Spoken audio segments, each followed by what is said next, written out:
Hello everyone, আসসালামু আলাইকুম। সবাই কেমন আছেন? আশা করি অনেক বেশি ভালো আছেন। আমিও অনেক ভালো আছি। আজকে আমি আপনাদের মাঝে বড়ির আচার রেসিপি শেয়ার করব।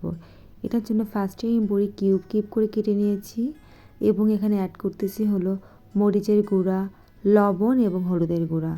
সবগুলো উপকরণ দিয়ে শেষ। এখন আমি এইটাকে খুব ভালোভাবে করে মাখায় নিব যেন মশলাটা বড়ির গায়ে ঠিকঠাকভাবে লাগে। এই আচারটি খেতে কিন্তু অনেক মজার। যারা এটা ট্রাই করেননি তারা অবশ্যই ট্রাই করতে পারেন। আপনাদের অনেক বেশি ভালো লাগবে। আমার বড়ি মাখানো শেষ। এখন আমি একটা বড় পাত্রে বড়িগুলো ঢেলে নিলাম এবং এইটা আমরা একদিনের জন্য রোদে শুকাতে দেব। আমাদের শুকানোটা হয়ে গেছে। এটা হলো আমাদের ফাইনাল লুক।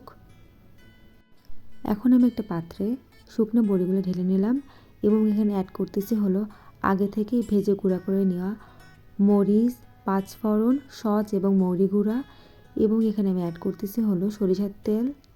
এইটা আমরা মাখা মাখা আচারটা করব, তাই আমি সরিষার তেলের পরিমাণটা আমার মেজারমেন্ট অনুযায়ী দিলাম। আমাদের সবগুলো উপকরণ দেওয়া শেষ। এখন আমি এটাকে আবারও ভালোভাবে করে মিক্সড করে নেব যেন এখানে মশলাটা শুকনো বড়ির গায়ে ঠিকঠাকভাবে লাগে। তৈরি হয়ে গেল আমাদের বড়ির আচার। এটা আপনারা ভর্তা, ভাত সব কিছুর সাথেই খেতে পারেন। আপনাদের অনেক বেশি মজার লাগবে। যারা এখনও বড়ির আচারটি ট্রাই করেনি তারা অবশ্যই এই বড়ির আচারটা ট্রাই করে দেখতে পারেন। আশা করি আপনাদের অনেক বেশি ভালো লাগবে। আজকের ভিডিওটি এই পর্যন্তই। আল্লাহ হাফেজ।